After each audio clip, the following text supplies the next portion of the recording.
बिस्मिल्लाहिर्रहमानिर्रहीम। नाज़रीन, मैं हूँ आमशरी आरिफ हमीद भट्टी। नाज़रीन, आज का मैं बाबर डोगर सीनियर जर्नलिस्ट है, छोटे भाई हैं, क्रेडिबल है, पॉलिटिकल हो या ब्यूरोक्रेसी या एस्टेब्लिशमेंट, गहरी नज़र रखते हैं। आज मैं इनके साथ वीलॉग कर रहा हूँ। नाज़रीन, गुफ्तगू शुरू करते हैं बाबर डोगर साहब से। बाबर डोगर साहब, अस्सलाम वालेकुम। वालेकुम सलाम। नाज़रीन, आज पूरे पाकिस्तान में यौम तशक्कुर मनाया जा रहा है। जिस तरह से 4 दिन की जंग में पाकिस्तान ने इंडिया की पिटाई की और इंडिया की जो गुरूर था उसको किस तरह से मलियामेट किया, उसके लिए आज पूरे पाकिस्तान में इज़हार तशक्कुर मनाया जा रहा है। उसके साथ साथ मोदी और ट्रंप के ताल्लुकात सारी दुनिया में उस पर डिस्कशन हो रही है। मोदी जो ये क्लेम करता था ट्रंप उसके बड़ा करीबी दोस्त है, लेकिन जिस तरह से ट्रंप ने मोदी के साथ सलूक किया हालिया दिनों में, उस पर पूरे इंडिया में क्या पूरी दुनिया में इस पर डिबेट हो रही है। इस पर भी बात करेंगे। और उसके साथ साथ PTI ने इमरान खान की रिहाई के हवाले से तहरीक चलाने का ऐलान किया है। इसमें क्या PTI तहरीक चला पाएगी, इस पर भी बात करेंगे। मेरे साथ आमिर भट्टी साहब मौजूद हैं। पहले भट्टी साहब, और उसके साथ एक और अहम चीज़, आज लाहौर की इंसदाद दहशतगर्दी अदालत ने इमरान खान का वॉइस मैचिंग टेस्ट और उसके साथ साथ पॉलीग्राफी टेस्ट जो है वो करवाने का ऑर्डर दिए हैं। तो इससे इमरान खान को कितना फ़ायदा होगा, इस पर भी बातचीत की जाएगी। सबसे पहले भट्टी साहब, यौम तशक्कुर मनाया जा रहा है। बिस्मिल्लाहिर्रहमानिर्रहीम, बहुत अच्छी बात है। देखें, पाकिस्तान को कामयाबी मिली।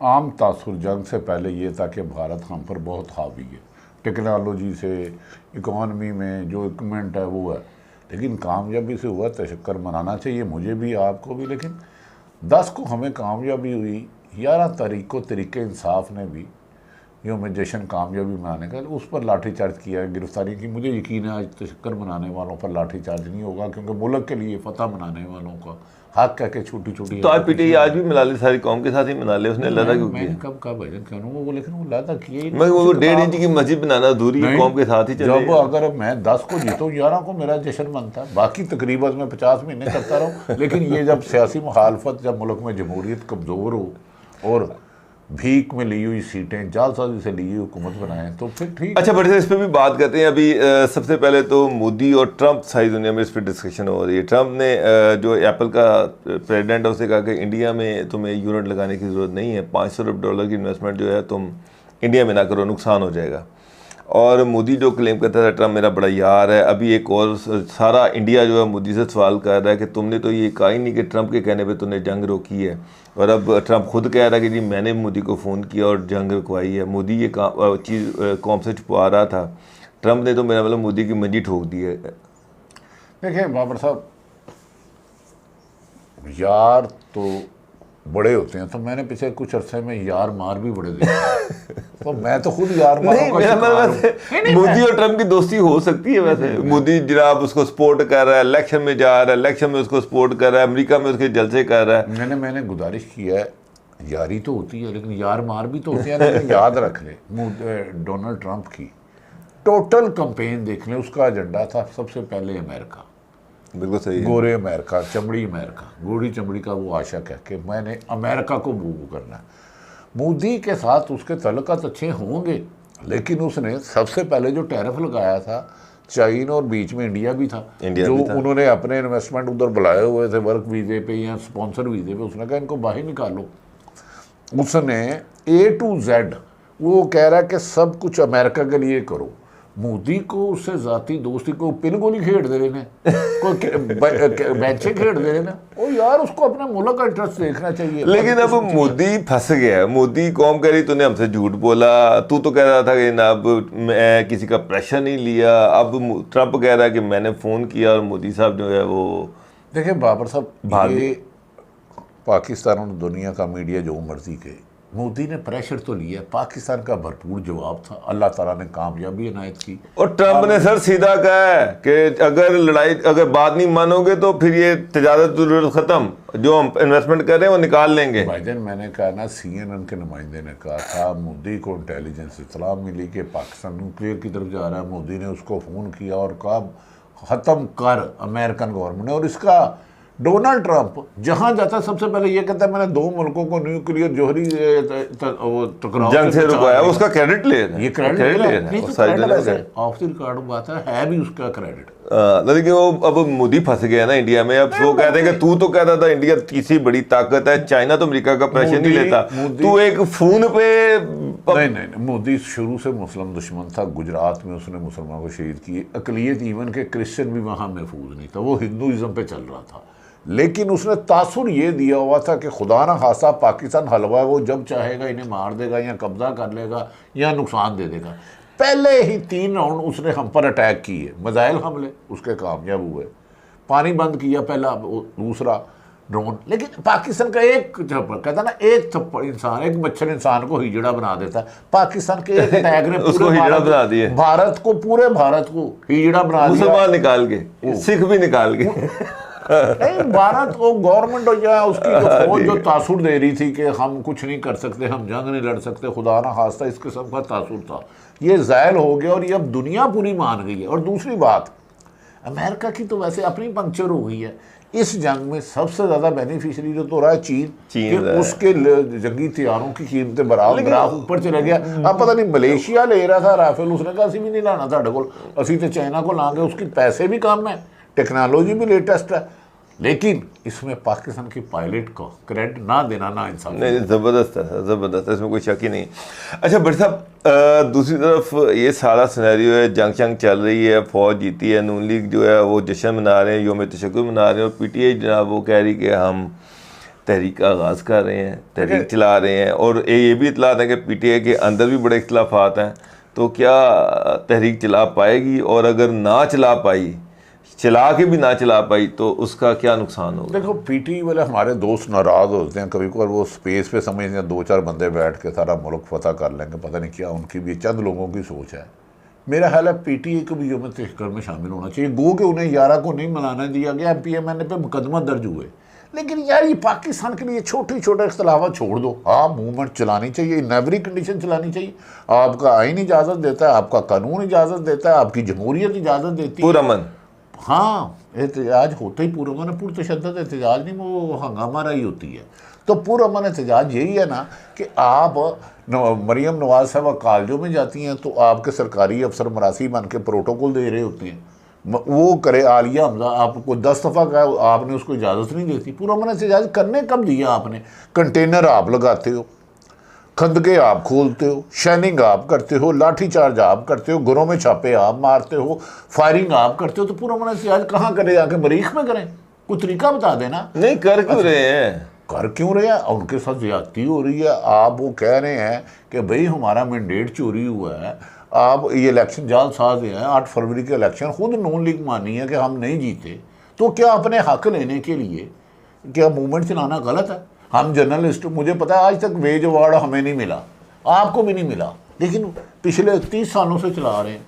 गो के नाकामयाब नहीं हो रहे। मालकन बड़े तगड़े हैं, अरबों खरबों के मालक होते हैं, बाद हज़ारों में 4-4 महीने की तनख्वाह। सर मुझे एक बात बताएं, मुझे तो कैंपेन वाला फिलहाल माहौल नजर नहीं आ रहा। कैंपेन हो रही है, मैं कह रहा हूँ अली अमीन पंजाब से बंदा निकल नहीं रहा, अली अमीन गंडापुर उसके साथ नहीं है, KPK में पीटीआई डिवाइडेड है, कहाँ से कैंपेन चलनी है? कौन बंदे को इकट्ठा करेगा? मैं आपकी सच मानता हूँ, पंजाब में निकल नहीं रहा या निकलने नहीं दिया जा रहा। पहले तो ये मेरी लोग भी तंग आए हुए हैं, यार मेरी बात, अब थक गए हैं लोग, मैंने मान लिया लोगों के बिजनेस है। हमारे नादम साहब अभी ये कह रहे थे कि इतनी हुकूमत दलेर है, लोग तंग आए हुए हैं, पीटीआई से बैठ गए हैं, तो सुबह फिर उन्हें पीटीआई को जलसा करने की इजाजत दे दे। यार घोड़ा तो घोड़े का मैदान, जे तुसी मुंह ना छुपाते फिर हुकूमत तो मैनू फड़ लेना। ओ यार वो कोई सीएम के दफ्तर के बाहर इकट्ठे हो जाएंगे, वो खान साहब जो है पार्लियामेंट हाउस के बाहर अच्छा खासा चल रही। मेरी गुजारिश ये है, जश्न मनाए, मजे करें। जश्न मनानी चाहिए पीटीआई को, मैं हक में हूँ, लेकिन मैं कह रहा हूँ पुरअमन एहतजाज क्या खुद जब इमरान खान की हुकूमत थी, बिलावल भुट्टो सिंध से चला इस्लामाबाद आया, लॉन्ग मार्च किया, मौलाना फजलुर रहमान ने किया, मरियम ने उधर खिताब किया, गो के नवाज शरीफ वगैरह शहबाज शरीफ वगैरह नहीं आए, दगा दे गए उनको, लेकिन किया ना पुरअमन एहतजाज का। बीइंग ए जर्नलिस्ट आप काइंडली मुखालफत ना की। अच्छा चले, मुझे एक बात बताएं कि ऐसे वक्त में जब ये अभी एहतजाज कर रहे हैं, अभी चंद दिन पहले आप भी कह रहे थे, बहुत सारे लोग कह रहे थे पीटीआई और इस्टेब्लिशमेंट की कुर्बतें बढ़ रही हैं, एक दूसरे के करीब आ रहे हैं, इमरान खान के पैरोल की बात हो रही थी, अब एकदम एहतजाज पे आ गए। नहीं, एहतजाज तो उन्होंने कभी भी नहीं रोका। इमरान खान ने जंग के दिनों में अल्लाह ना करे आज अभी हालात ख़राब हो जाते हैं, खुदा ना खासा भारत के साथ, तो मैं भी कहूँगा पीटीआई को एहतजाज नहीं करना चाहिए, पहले भारत को। तो अभी हालात ठीक तो नहीं हुए, 18 तारीख तक है, आगे जब बढ़ जाएगी, जब खत्म हो जाएगा सीज फायर अनाउंस हो जाएगा, कहानी पैंचर हो गई, वो गुब्बारे जो बाहर निकल गई। अभी तो आप कह रहे हैं ट्रंप ने कहा कि जी मैंने 2 मुल्कों को बचा लिया। डू यू थिंक भारत की इतनी जरूरत है कि अमेरिका को? जरूरत नहीं है, भारत की जरूरत होती है तो फिर अगर अल्लाह ना करे जंग हुई तो फिर पाकिस्तान की कौम अपनी फ़ौज के साथ, अपनी फ़िज़ाइया के साथ सफ़े अव्वल में खड़ी होगी, और होनी चाहिए। यही हमारा फ़र्ज़ है।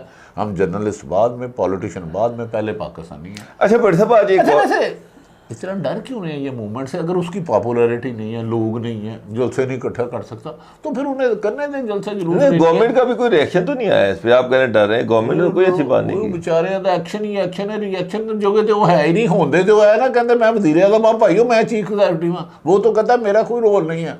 वो कोई पता नहीं, एक वो खातून कोई है वज़ीर है, वो कहती है सारी स्ट्रेटेजी ना नवाज शरीफ ने बुलाई। इत्तफाक फाउंड्री में उन्होंने F7 थंडर बुलाए, फिर उसके 2 पुर्जे कम कर गए, वज़ीराबाद गए, उन्होंने जहाज़ों के 2 पर बनाए। उसके बाद एक काम हो गया, फिर बिलालगंज से उन्होंने 2 मोटरसाइकिल के प्लग लिए, वो F7 थंडर में डाले। नवाज शरीफ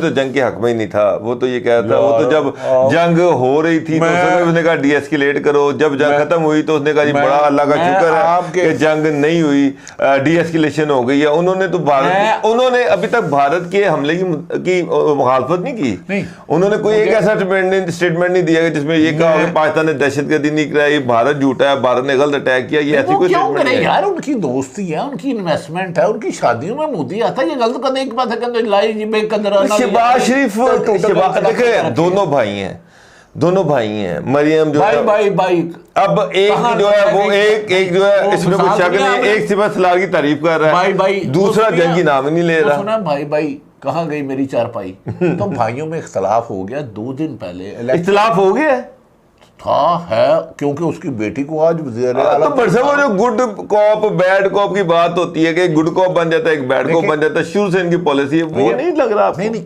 वो देखें हैं गुजारिश, मैंने सिर्फ मुझे 1 मिनट दे देंगे सुहेब मामू। नवाज शरीफ जब बाहर गए, ख्वाजा आसिफ ने कहा कमर बाजवा ने भेजा दाल दो हुए 4 साल वो कहते रहे हमारा वज़ीर आज़म नवाज शरीफ बनेगा। जब वो आए पूरे इलेक्शन की कैंपेन देख लें, अचानक सीटें तो उतनी थी, शहबाज नवाज शरीफ कैंडिडेट थे, वो वज़ीर आज़म क्यों नहीं बने? मुझे असल खबर आज दे देना, शहबाज शरीफ क्यों बने? उन्होंने कहा था कोलिशन गवर्नमेंट में नवाज शरीफ नहीं बनेगा, शहबाज शरीफ बनेगा। कोलिशन नवाज शरीफ नहीं संभाल सकता, शहबाज लेके चल पड़ेगा। पहले भी तो चल रहा था ना, वो उसी को आगे लेके चले। 17वीं सीटा ना तानों की कायदे बना दी है, की बना दी दसो ना, सीटा इलेक्शन जीत आप यास्मीन राशिद को हार गए हो, 17 सीटा जीत गया भट्टी साहब। अब आप फॉर्म 47 लेके बैठे हुए छोड़े, अब वो पुरानी बात हो गई है। अब तो मैं फड़िया कहते हो छोड़ो, कितने फड़िया है मैंने फाड़ लो यार की बाबर साहब मेरा। अच्छा मुझे बताएं कि एक और फैसला आया आज इस दहशतगर्दी अदालत का। वो ये कह रहे हैं कि जनाब इमरान खान का 9 मई के हवाले से वॉइस मैचिंग टेस्ट करवा लें और पॉलीग्राफिक टेस्ट करवा लें, इसका फ़ायदा दोनों को हो सकता है, इमरान को भी हो सकता है, इन्वेस्टिगेशन को भी हो सकता है। कोई फ़ायदा होगा, कुछ निकलेगा या बयान जी?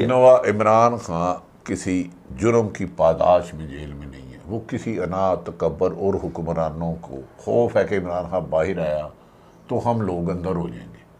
जो सच है, ये मैं पूरा सच नहीं बोल सकता, तानू भी पता मैं अगे बड़ा देर ताब हाँ, ये उस किसी जो इमरान खान बाहर आया तो असं अंदर हो जाएंगे, की मतलब इमरान खान बाहर आएगा तो की होएगा, फिर अंदर कर देंगे, कोई ऐसी हरकत करेगा? पहले भी तो किया ही है ना। इसका मतलब है मकसद आपका उसको अंदर रखना है, उसका जुर्म में नहीं। तो बंदा बन के बाहर है ना, जब वो आते सारी वो कहेगा जनाब के पार्लियामेंट को बाहर चला जाओ, कोर्टों के सामने चले जाओ, इधर चले जाओ, गवर्नमेंट को तो चलने क्यों ना जाए। जब उमर अता बंदयाल दे रहे थे, मरियम नवाज और मौलाना फजलुर रहमान ने सुप्रीम कोर्ट के बाहर जजों की तौहीन उम्मीद गुफ्तगू की थी, वो जायज़ थी? अच्छा ताड़ी चोरी भी जायज़, साडा हक मंगना भी हराम। बड़ा कुछ कर लिया, अब क्या करना, मुल्क भी तो आगे चलाना कि हमने ऐसे लड़ते रहना? ना चोरी चल रहा है मुल्क, दुनिया में इतना अच्छा परसेप्शन बन रहा है, सारी दुनिया तारीफें कर रही है, इकोनॉमी आगे चल रही है, ਤੁਸੀਂ ਫਿਰ ਉੱਥੇ ਹੀ ਆ ਕੇ ਉੱਥੇ ਚੋਰੀ ਦੀ ਮੋਟਰਸਾਈਕਲ ਨਹੀਂ ਚੱਲ ਸਕਦੀ ਤੇ ਚੋਰੀ ਦੀ हुकूमत के खिलाफ एहतजाज करना जमहूरी हक के, चाहे ये और भट्टी साहब ये का चोरी 47 का रोला है, ये 47 का रोला नहीं, है। रोला आज तक कोई गवर्नमेंट दूसरे का मैंडेट नहीं किसी ने माना। बेनजी जो थी वो भी ट्रेन मार्च, फलाना मार्च, नवाशी भी ट्रेन मार्च, फलाना मार्च। रखो 2018 ਦੇ ਇਲੈਕਸ਼ਨ ਦੀ ਧਾਂਦਲੀ ਅੱਜ ਤੋਂ ਪਹਿਲੇ ਹੋਈ ਇੰਨੀ ਖੌਫਨਾਕ। चलो तो फैसला बाबर डोगर साहब करेंगे, मैं विड्रा करता हूँ, ये ईमानदारी से कह दें। धांधली हमेशा हुई, 18 में भी हुई, 13 में, 8 में, उससे पहले। लेकिन धांधला होया ਉਹ ਤਾਂ ਜਿਹੜਾ ਖੋਜ ਜਿਹੜੇ ਰਾਤ ਨੂੰ ਹਾਰ ਗਏ ਉਹਨਾਂ ਨੂੰ ਵੀ ਪਤਾ ਹਾਰ ਗਏ और बोरियां ਲਈ ਫਿਰਦੇ ਸਨ वो जितो बिल्कुल भट्टी साहब। अब ये जो धांधले की भट्टी साहब बात कर रहे हैं और फिर पीटीआई कह रही है कि हम इसके खिलाफ तहरीक चलाएंगे, और अब देख लेते हैं कि क्या तहरीक चलती, कितने लोग निकलते हैं और क्या ये कामयाब होती है या नहीं होती। नाज़रीन इजाज़त दीजिए, अल्लाह हाफ़िज़।